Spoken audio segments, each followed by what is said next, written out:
오늘 말씀의 제목은 영적 싸움 시리즈 15번째 불신앙과 원망을 어떻게 대처해야 하나요? 라는 주제를 가지고 말씀을 전하고자 합니다. 불신앙과 원망을 어떻게 대처해야 하나요? 세상에는 신앙으로 볼 때, 신앙적인 기준으로 볼 때 세 종류의 사람이 있다 보통 말합니다. 가장 먼저는 믿음, 신의 존재 자체를 거부하거나, 그리고 신의 존재 자체의 믿음을 거부하는 걸 넘어서서 신의 존재 자체를 반박하는 사상이 이 땅에 있습니다. 그런 사람들을 보통은 반신론자라고 하고 또 무신론자라고도 합니다. 그래서 특히 반신론자 같은 경우는 신은 없다, 신은 다만 인간을 노예로 만들 뿐이다, 만약 누군가 신의 존재가 있다면 인간의 자유를 위해서 나는 그 신과 싸울 것이다 라고 주장까지 한다라는 것입니다. 그래서 이런 신자들은 반신론자라고도 하고 무신론자라고도 합니다. 최근에 이런 무신론자, 반신론자들이 점점 많아지고 있습니다. 전 세계적으로 보면은 중국이 무신론자가 제일 많다 그래요. 47%. 일본은 2위예요. 31%.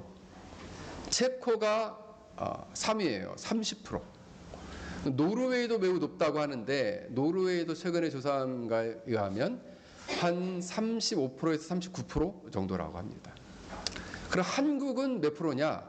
한국은 15% 정도 된답니다. G20 중에서 무신론자가 제일 높은 나라가 한국이에요. 15%. 그러니 오늘날 신은 없다, 신은 우리의 자유를 빼앗아서 우리를 노예로 삼을 뿐이다 라고 생각하는 사람들이 있다. 이런 사람들은 무신론자요, 그리고 반신론자라 말할 수 있습니다. 그런데 또 한 부류는 뭐냐 하면, 신앙이 있다라고는 하는데 신앙을 겉에서 보면은 가진 자 같은데 삶의 상황에 따라서 그 신앙이 왔다리 갔다리 한다 이거죠. 왔다 갔다 한다는 거예요. 무엇이 왔다 갔다 한다고요? 우리 지혜리 눈만 껌뻑거리네. 우리 다율이 신앙이 왔다 갔다. 무엇에 따라서? 상황에 따라서. 이런 사람들은 신앙적 관점에서 볼 때는 신앙이 아예 없는 사람이 아니라 불신앙을 가진 자다라고 말할 수 있어요. 무엇을 가진 자라고요? 온유. 불신앙을 가진 자다. 지율이. 불신앙을 가진 자다. 상황에 따라서 믿음이 왔다 갔다 하는 사람이에요. 무엇에 따라서? 주어진 상황이나 환경에 따라서 믿음이 있다가 없다가 이런다는 거예요. 이런 사람을 불신앙적인 사람이다. 그러면 신앙적인 사람은 어떤 사람이냐? 어떤 상황과는 상관없이 어떤 환경이나 여건이나 조건이 주어진과는 다름없이 확고하고 견고한 믿음을 가진 사람을 말한다 이거죠. 여기 우리 학생들이 있는데 고등학교 졸업하고 이제 대학을 가게 됐어요. 엄마 품을 떠나게 됐어요. 엄마 옆에 있을 때는 교회 안 가면 엄마한테 혼나니까, 엄마가 막 교회 안 가면 뭐 밥을 안 주니까 손을 들어보자. 나 교회를 안 갔더니 엄마가 밥을 안 주더라 하는 친구 손 들어보세요. 그런 친구는 없어. 예. 목사님은 어릴 적에, 우리 어머니는 사실 신앙이 없으신 분이었는데 제가 어느 날 교회를 땡땡이를 쳤어요. 그랬더니 저희 둘째 형이 우리 어머니한테 일렀습니다. 우리 막내는 오늘 교회도 안 가고 그냥 놀았다고. 그때 저희 어머니가 저한테 밥을 안 주시더라고. 저녁. 너는 교회도 안 갔는데 무슨 밥을 먹냐. 그때부터 제가 생각에 교회를 안 가면 밥을 안 주시는구나. 그래서 제가 신앙생활을 열심히 했습니다. 예. 근데 실제로 대학을 갔는데 엄마가 없어. 교회 가라고 잔소리를 한 사람이 없어요. 누가 보는 사람이 아무도 없어. 근데 마침 가까운 곳에 교회가 없어요. 나는 교회를 안 갈 충분한 조건이 되었다. 가까운데 교회도 없고 엄마도 없고 그러니 나는 오늘 교회를 좀 잠시 쉬어야 되겠다. 대학을 다니는 동안 교회를 잠깐 방황하겠다. 이렇게 생각을 한다는 거예요. 상황에 따라서 어떻게 해요? 신앙이 왔다리 한다 이거예요. 그런 사람을 뭐라고 한다고요? 불신앙적인 사람입니다. 겉에 신앙이 있었던 것처럼 보였는데 상황이 바뀌고 나니까 신앙이 없어졌어요. 한국에서는 신앙생활을 열심히 했어요. 또 교회에 엮여져 있으니까 교회 안 나가면 막 집사님들 찾아오고 하니까 어쩔 수 없어요. 그냥 교회를 안 가고 싶은 날도 있었는데 교회를 나갔다. 페낭에 왔어요. 페낭에 왔더니 한국에 다녔던 교회 성도가 아무도 없어요. 뭐라고 하는 사람이 아무도 없어. 그리고 어때요? 신앙이 왔다리 갔다리 하는 거죠. 왜? 누구 간섭할 사람 없으니까 내가 페낭에 있는 동안에는 잠시 신앙을 방학을 해야 되겠다. 이렇게 생각을 하는 거죠. 주위에 신앙에 페낭에 와서 신앙에 방황하고 있는 사람들 한번 찾아보세요. 있으면은 방학을 빨리 끝내고 저 앞으로 나오라고 여러분 권면하시기 바랍니다. 그런데 상황과 환경, 여건과 조건과는 상관없이 견고하고 확고한 믿음을 가진 사람들이 있다 이거죠. 이런 사람들이 신앙적인 사람이다. 오늘 민수기 13장과 14장에 보면 마침 오늘 또 우리 성경 읽기가 오늘 11장부터 13장까지예요. 근데 이 민수기 13장, 14장을 보면은 바로 이와 같은 두 종류의 사람이 나타난다는 거죠. 상황과 환경에 따라서 신앙이 왔다 갔다 하는 사람, 상황과 환경과는 상관없이 어떠한 여건과 환경이 주어져도 견고하고 확고한 믿음을 가진 두 종류의 사람이 나타난다라는 것입니다. 오늘 본문을 보면 이제 이스라엘 백성들이 시내산을 지나서 시내산을 떠나가지고 그 바란 광야, 시내산이 이렇게 시내산 반도가 있으면 밑에 있다면 이 바란 광야는 이 위쪽임에 있어요. 이 위쯤 바란 광야에 가네스 바네아라는 곳에 도착했습니다. 이곳에서 저 가나안 땅을 정탐할 수 있는 정탐꾼, 요즘으로 이야기하면 스파이죠, 스파이. 이 스파이 첩보원들을 12명을 보냈어요. 12명을 보냈는데 이제 남쪽 지역의 이 진광야, 신광야 지역부터 해서 저 북쪽 끝에 하맛 어기, 그러니까 하맛이라는 지역, 북쪽 제일 최북단이에요. 거기까지 보냈습니다. 그래서 이것을 보낼 때에 4가지에 집중해서 한번 봐라 그랬어요. 첫 번째, 그 주민들이 많은지 적은지, 그리고 강한지 약한지를 한번 봐라. 그리고 땅을 볼 때 그 땅이 좋은지 나쁜지, 그 땅이 기름진지 기름지지 않고 매우 메마른 땅인지를 봐라. 그리고 세 번째는 나무가 있는데 그 나무에 과실들과 과일들이 있는지를 봐라. 그리고 그 과실들이 있으면 좀 따와라 그랬어요. 그리고 마지막으로 가서 마을들을 볼 때 견고한 요새와 성읍이 있는지 아니면 울타리가 없는지 보고 와라. 이렇게 명령을 내립니다. 그랬더니 이 12 정탐꾼이 올라가서 그 가나안 땅을 정탐하고 오늘 본문은 이것을 보고하고 있는 본문이에요. 근데 12명 중에 10명의 정탐꾼들이 말하기 시작했습니다. 우리가 가나안 땅을 살펴보니까 그 땅은 젖과 꿀이 흐르는 땅이 맞았습니다. 그리고 그 땅에서 가져온 에스골 골짜기에서 가져온 이 포도송이가 있는데 너무 무거워서 2 사람이 메고 올 정도로 이렇게 아주 풍요로운 곳입니다. 그런데 그 성읍들은 매우 요새화되어 있고 그 성읍에 살고 있는 사람들은 놀랍게도 장대한 키가 크고 거인들이 사는 곳입니다. 그래서 만약 우리가 그곳에 올라가게 되면은 우리는 그들 앞에서 메뚜기 신세에 지나지 않습니다 라고 보고를 하게 됐어요. 이때 갈렙과 여호수아는 사람들 모인 앞에 이렇게 말했습니다. 아니 진정하십시오. 우리가 그 정도는 아니고 우리가 힘을 합해서 가서 싸우면 능히 우리가 그 땅을 차지할 수 있습니다. 우리는 그 땅을 정복할 수 있습니다. 그때 또 10명의 정탐꾼이 아닙니다. 우리는 가나안 땅 정복하기 어렵습니다. 그들은 우리보다 강합니다. 우리는 이제 다 죽게 됐습니다. 이렇게 말했어요. 여러분, 이 10명의 정탐꾼은 좀 과장해서 이야기했어요. 물론 이 사람들은 특히 안악자손, 이 사람들이 갔을 때 어느 지역에 안악자손이 있었냐면은 그들이 볼 때에 그 중부 지역에 헤브론 지역에 그 안악자손들이 있었는데 그 안악자손들 중에서 거인들이 좀 있었던 거예요. 거인들. 그 거인 몇몇 사람을 보고 그 사람들은 모두 거인들입니다. 그러면서 성경에서 역사 속에서 가장 등치가 큰 거인들이 있었어요. 그 사람들이 누구였냐면 네피림이었습니다. 네피림. 그 사람들은 네피림의 자손입니다. 라면서 뻥을 쳤어요. 과장해서 뻥을 쳤어요. 여러분, 근데 이것을 2번이나 말합니다. 그들은 네피림입니다. 네피림. 근데 여러분, 노아의 홍수 때 네피림은 다 죽었어요. 지금 살아남은 사람은 노아의 자손들이에요. 노아의 자손 중에서 등치가 큰 사람, 안악자손이 있었던 거예요. 그 중에 몇몇이 컸는데, 예를 들면 골리앗 같은 사람도 매우 큰 사람이고, 바산의 옥이라는 왕도 거인이었어요. 그 정도 거인들이 몇몇 사람 있는 걸 보고, 우리는 이제 그 앞에 메뚜기가 됐습니다. 이렇게 이것을 뻥을 튀겨가지고 보고를 한 거죠.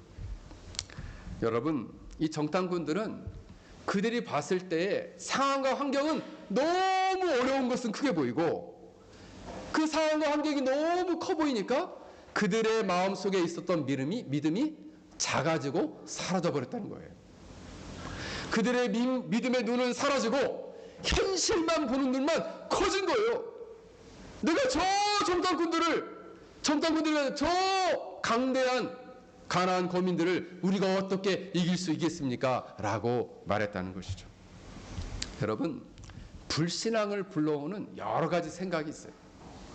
상황과 환경을 볼 때 고난이 다가오면 사람들 마음 안에는 어떠한 생각과 의문이 생기냐면, 내가 이렇게 큰 어려움과 고난, 이런 상황을 만나게 된 것은 하나님이 내가 죄를 범해가지고 나를 징계하시고 심판하시는 걸까? 라고 생각하는 거죠. 때로는 하나님이 나를 이 어려운 고난과 상황을 만나는 것 보니까 나를 사랑하지 않고 버리신 것은 아닌가, 이런 생각이 꼬리를 물어요. 나는 이 고난을 스스로 이겨낼 수 없는데 이 고통스러운 상황을, 이 어려운 상황을 맞닥뜨리게 한 것을 보니까 하나님은 선한 분이 아니구나, 하나님은 선한 분이 아니구나 라고 생각한다는 거예요. 급기야는 하나님은 선한 분 정도가 아니고 그런 하나님은 없어도 돼 하면서 하나님 존재 자체까지 부인하게 된다는 것이죠. 여러분, 이러한 생각과 마음이 점점점 커지게 돼요. 그러면 상황은 점점, 고난은 점점 커지고 믿음은 점점점 사라지게 된다라는 거예요. 이게 불신앙을 갖게 된 사람들 마음 안에 일어나는 일들이에요. 상황은 커 보이고 급기야는 하나님의 선하심을 부인하고 하나님의 존재 자체까지도 부인하게 된다는 것이죠. 히브리서 11장 6절에 그래서 히브리 기자는 이렇게 말합니다. 믿음이 없이는 하나님을 기쁘시게 하지 못하나니 하나님께 나아가는 자는 반드시 그가 계신 것과 또한 그가 자기를 찾는 자에게 상 주시는 이심을 믿어야 할지니라. 여러분, 우리가 사단 마귀와의 영적인 싸움에 있어서 가장 중요한 문제 중에 하나가 뭐냐면 신앙이 있느냐 없느냐의 문제예요. 불신앙의 문제가 영적인 싸움에서 매우 큰 문제라는 거죠. 여러분, 불신앙을 가지고는 절대 영적 싸움에서 이길 수가 없습니다.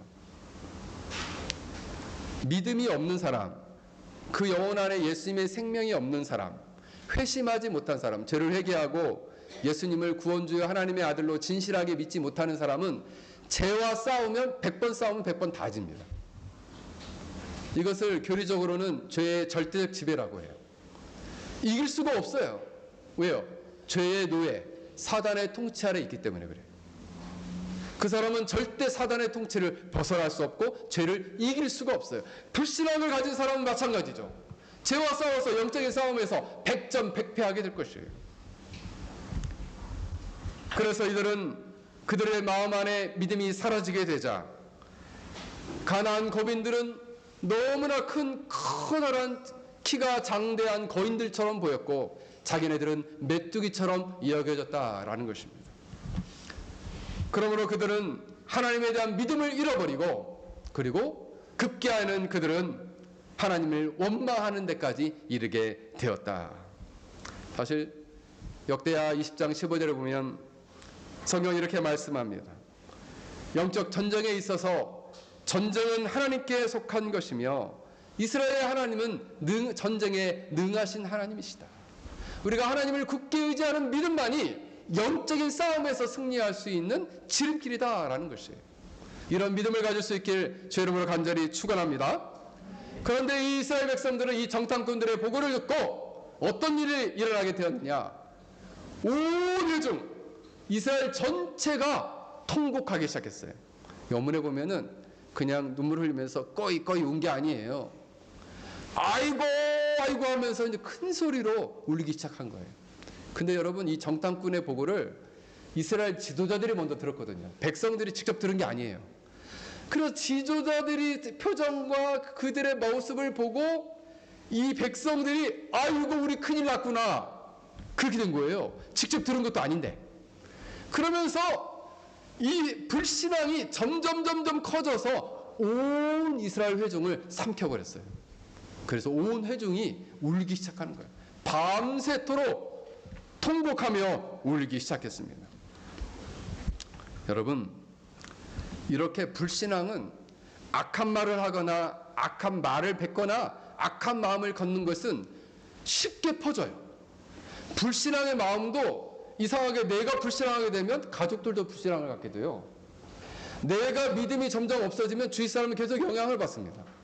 근데 반대로 한 사람이 믿음이 좋아지고 확 변화가 되면 주위 사람에게 긍정적인 영향을 미쳐요.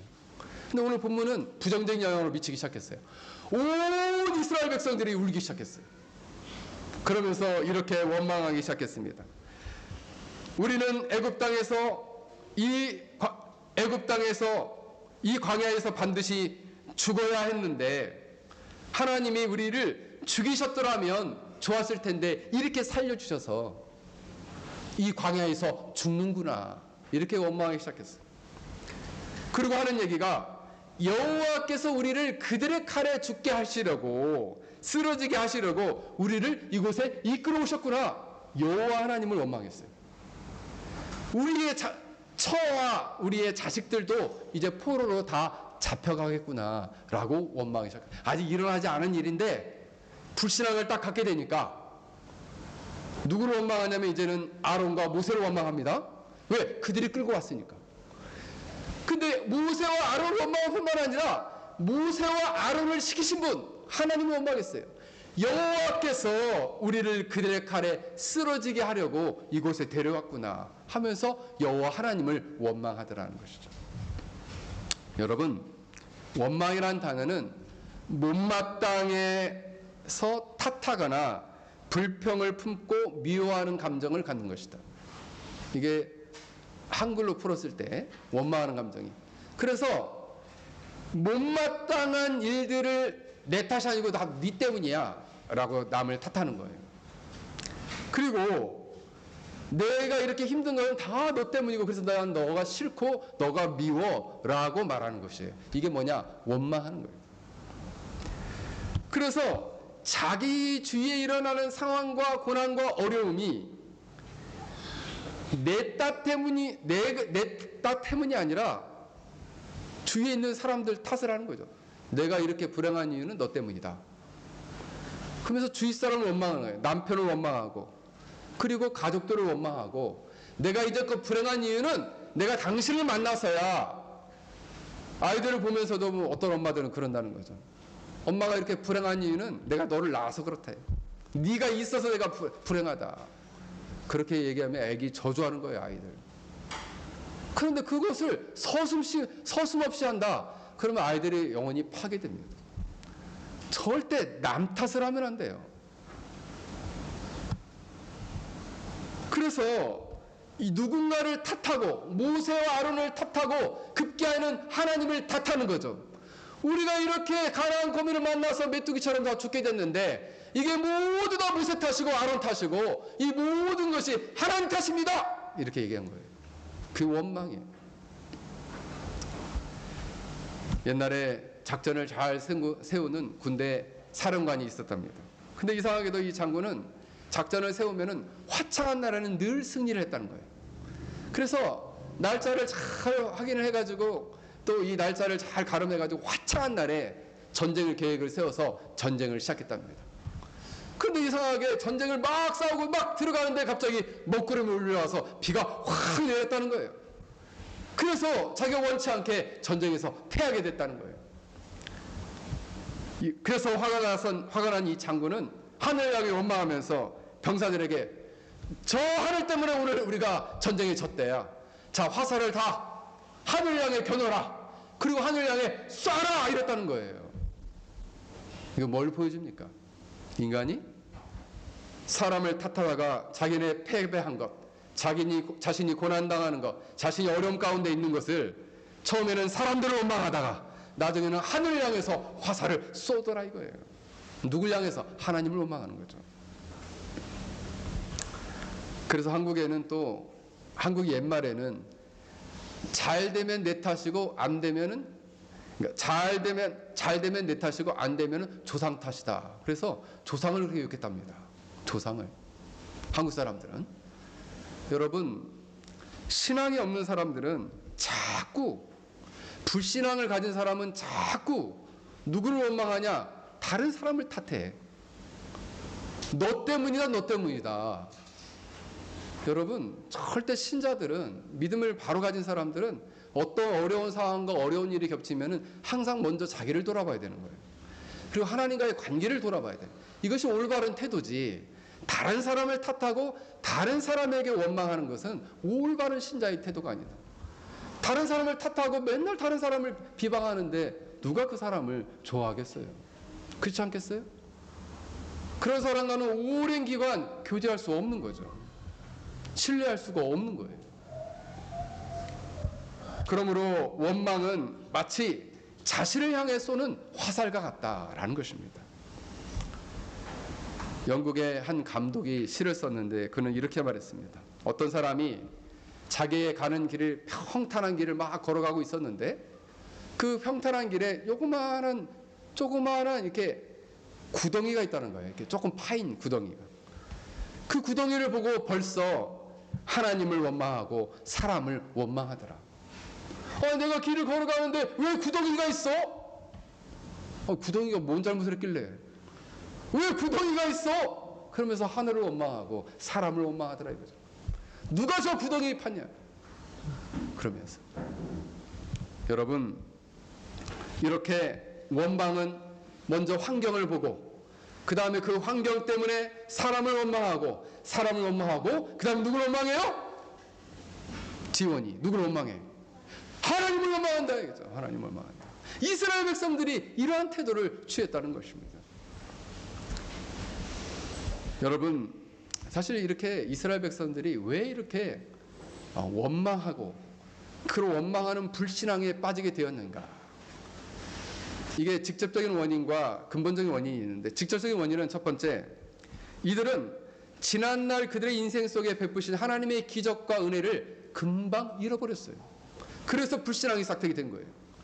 인생의 그들의 역사를 보십시오. 출애굽에서 그들을 건져내 준 것, 홍해를 갈라지게 해서 그들을 마른 땅으로 걸어가게 한 것, 만나와 메추라기를 나게해서 그들의 배고픔을 면하게 해준 것, 반석을 터뜨려서 그들로 하여금 물을 먹게 한 것, 마라의 쓴 물을 단물로 바꿔주신 것, 아말렉과의 전쟁에서 싸워 승리하게 한 것, 하나님께서 어마어마한 기적과 은혜를 베풀어 주셨는데 그걸 금방 잃어버렸어요.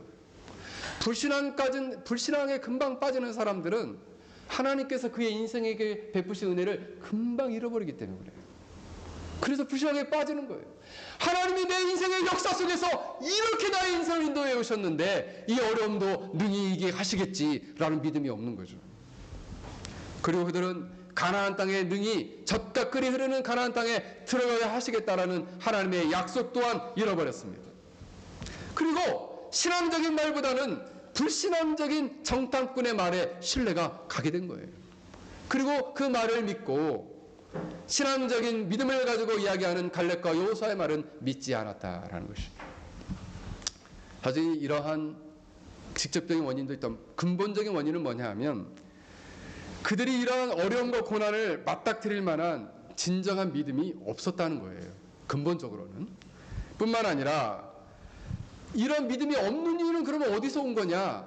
그들이 하나님께서 그런 놀라운 기적과 이적을 베풀어 주셔서 그들의 인생을 인도해 오셨지만 여전히 하나님에 대한 올바른 지식이 없었다는 거죠. 하나님에 대한 올바른 지식이 없으니 올바른 믿음을 가질 수도 없고, 그러니 그들은 어려운 상황을 만나자마자 원망하고 탓하기 시작했다라는 것입니다. 이때 갈렙과 여호수아는 옷을 찢으면서 말합니다. 아닙니다. 그 땅은 아름다운 땅이고 하나님이 능히 기뻐하시면 우리에게 그 땅을 주실 것입니다 라고 이야기합니다. 이때 온 이스라엘이 돌로 이 갈렙과 여호수아를 쳐서 죽이려고 했습니다. 이때 하나님의 여호와의 성막에 하나님의 영광이 비쳤어요. 근데 그들이 두려워서 엎드렸습니다. 이때 하나님께서 너무 화가 나서 모세에게 이렇게 얘기를 합니다. 내가 이 민족들을 다 없애버리겠다. 그리고 네 모세 너를 통해서 새로운 민족을 만들겠다. 이렇게 얘기를 하십니다. 정말 무서운 얘기죠. 이때 모세가 간절히 기도합니다. 하나님, 벌써 하나님께서 이들을 애굽에서 건져내 오셔가지고 이렇게까지 인도하는 것을 이 주위 나라 사람들이 다 아는데 하나님이 능력이 없어서 이들을 다 죽이셨다고 하면 어떻게 됩니까? 하나님의 영광은 어떻게 됩니까? 라고 하나님의 영광에 대해서 묻자 하나님이 뜻을 돌이키셔요. 그리고 이들을 용서해달라고 기도하니까 하나님이 이렇게 말씀하십니다. 20절에 여호와께서 내 말대로 사하노라. 그들의 죄를 사한다. 근데 너무 놀라운 것은 내 말대로 그들의 죄를 사하겠다 그랬는데 징계를 하시겠대요. 여러분 이거 굉장히 유념해야 됩니다. 여러분이 하나님께 범죄했을 때 그 죄의 용서함을 받지만 그 죄에 대한 징계는 남는다는 것을 여러분 아셔야 됩니다. 이스라엘 백성은 그랬어요. 하나님이 내 말대로 사하겠다, 용서하겠다, 대신에 징계를 하겠다. 그러면 하나님은 어떤 징계를 하겠단 말입니까? 갈렙과 여호수아를 제외한 20세 이상 나의 계수가 된 자들은, 그리고 나를 원망한 자는 모두 다 이 이스라엘에게 예배된 가나안 땅은 못 들어가겠다. 그리고 이 광야에서 그들은 죽게 하겠다. 이 광야에서 그리고 그들이 40일 동안 정탐을 한 날짜대로 1일을 1년으로 해서 40년 동안 이 광야를 돌게 하겠다는 거예요. 이 징계를 내리셨어요. 20세 이상 갈렙과 여호수아만 빼고 다 죽이겠다는 거예요. 원망한 사람들. 사랑하는 성도 여러분, 그런 점에서 우리는 하나님께 원망하는 것을 매우 조심해야 합니다. 오늘 성경에 보면 내가 원망하는 것을 들었노라 하나님 직접 말씀하셔요. 우리가 입을 떼는 순간 하나님 들으신다는 거예요. 탓하지 마세요. 탓하지 마세요. 사람을 탓하지 말고 하나님을 탓하지 마세요.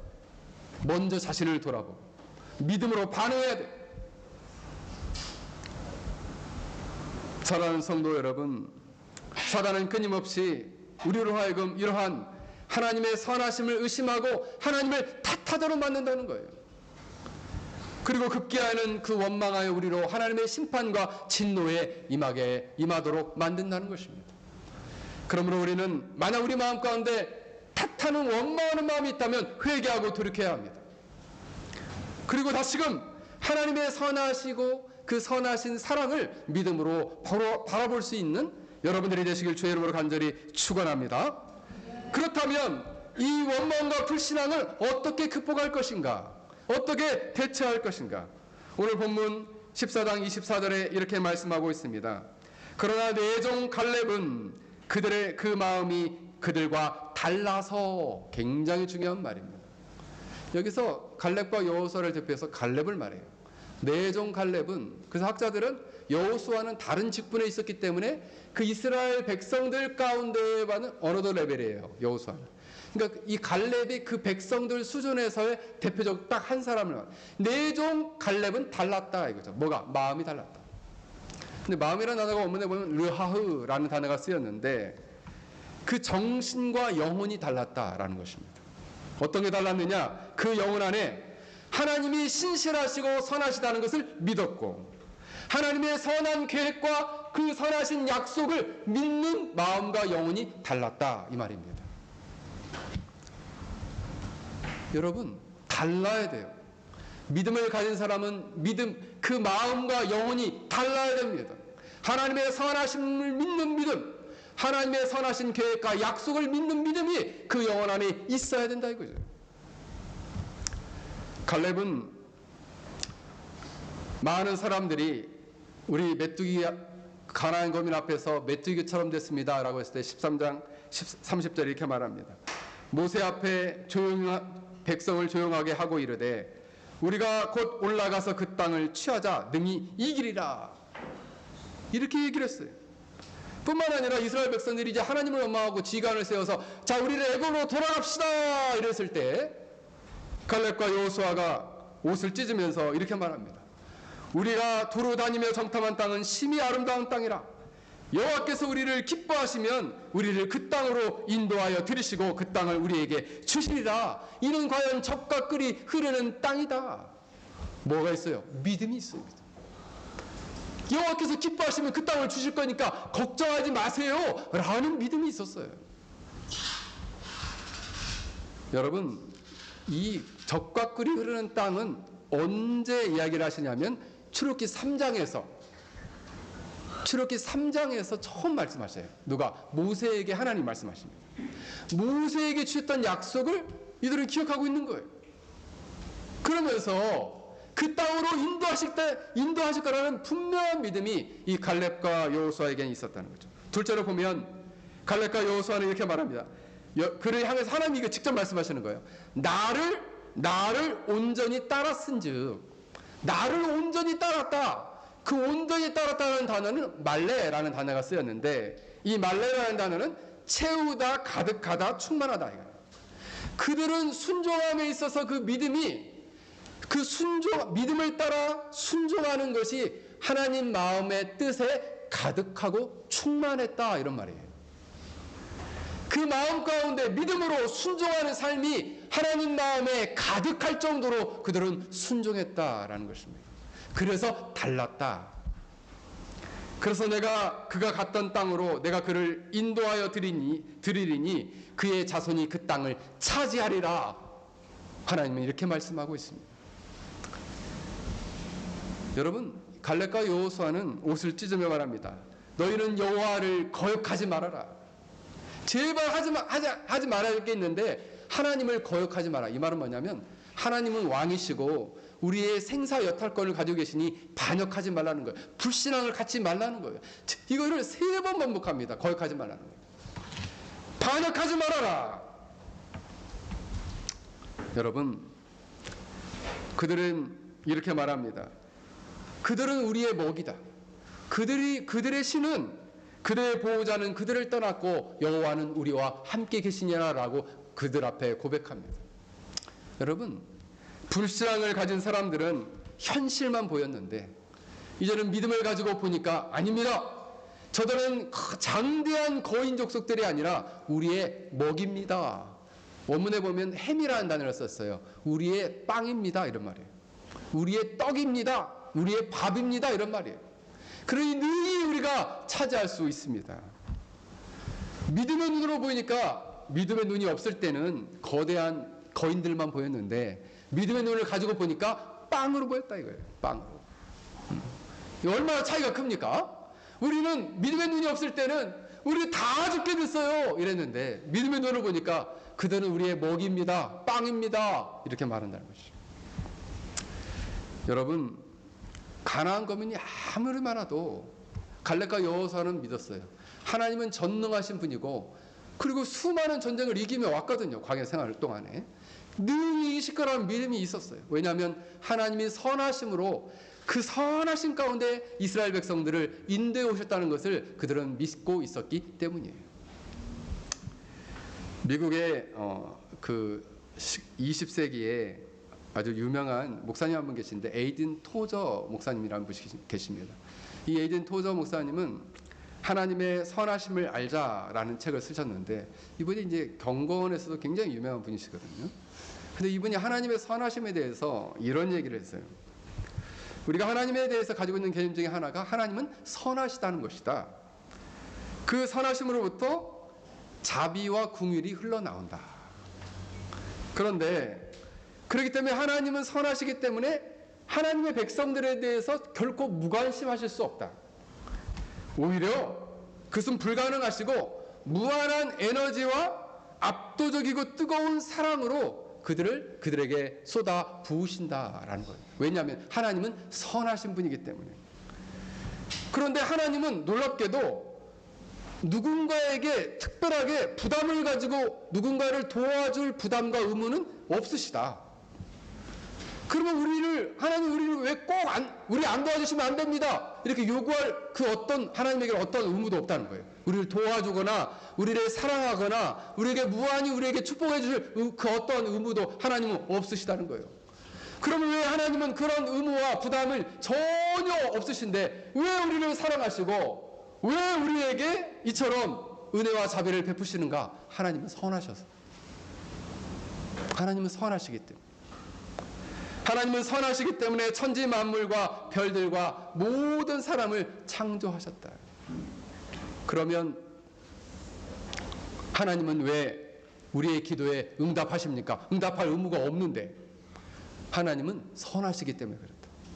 여러분, 우리가 기도하면 하나님은 꼭 응답할 의무는 없으세요. 하나님은. 근데 왜 응답하시느냐? 선하셔서. 그러면 하나님은 우리가 죄 용서하면 하나님 내 죄 좀 용서해 주세요. 하나님은 용서해 줄 의무가 없어요. 근데 왜 용서해 주시느냐? 하나님은 선하셔서 용서해 주니다. 그러므로 하나님께서는 자신의 선한 뜻과 계획을 따라서 이스라엘 백성들이 어려움과 고난 가운데 있을 때 분명히 우리를 도우실 거라는 믿음이 갈렙과 여호수아에게는 있었다라는 것이죠. 그러면 우리가 이 원망과 불신앙을 어떻게 극복할 수 있느냐? 이처럼 하나님의 선하신 성품과 선하신 계획과 선하신 방법으로 선하신 시간에 우리에게 응답하실 것을 믿음으로 믿는 것이에요. 할렐루야. 그랬을 때 우리는 원망과 불신앙에서 벗어날 수 있다라는 것입니다. 사랑하는 성도 여러분, 오늘 말씀을 맺고자 합니다. 에콰도르에 복음을 전도하러 갔다가 순교한 짐 엘리엇이라는 선교사가 있습니다. 그 선교사가 순교한 후에 그의 아내와 자녀가 다시 그 민족에 가서 복음을 전했던 그 아내의 이름이 엘리자베스 엘리엇이에요. 이분이 이제 여러 책을 쓰신 가운데 열정과 순결이라는 책에 이런 글을 남겼습니다. 일관적이고 의심할 수 없는 하나님의 탁월한 관리 능력에 우리의 가장 간절한 목표를 맡기고 그분이 그분의 방법과 시간 안에서 그 일을 그분 뜻대로 이루어 주실 것을 믿는 것이 신앙이다. 하나님께서 가장 최선의 계획, 하나님이 가장 최선의 방법으로, 하나님께서 가장 최선의 시간에 우리의 인생을 간섭하시고 우리의 인생을 인도하실 것을 우리가 믿음으로 믿는 것이다. 이것이 믿음이라는 거예요. 사랑하는 성도 여러분, 이러한 믿음을 가질 때 우리가 우리의 인생에서 일어나는 고난 때문에 하나님을 원망하거나 이런 어려운 상황 때문에 하나님을 불신앙하거나 그리고 하나님을 떠나는 어려운 인생에서 우리가 벗어날 수 있다는 것입니다.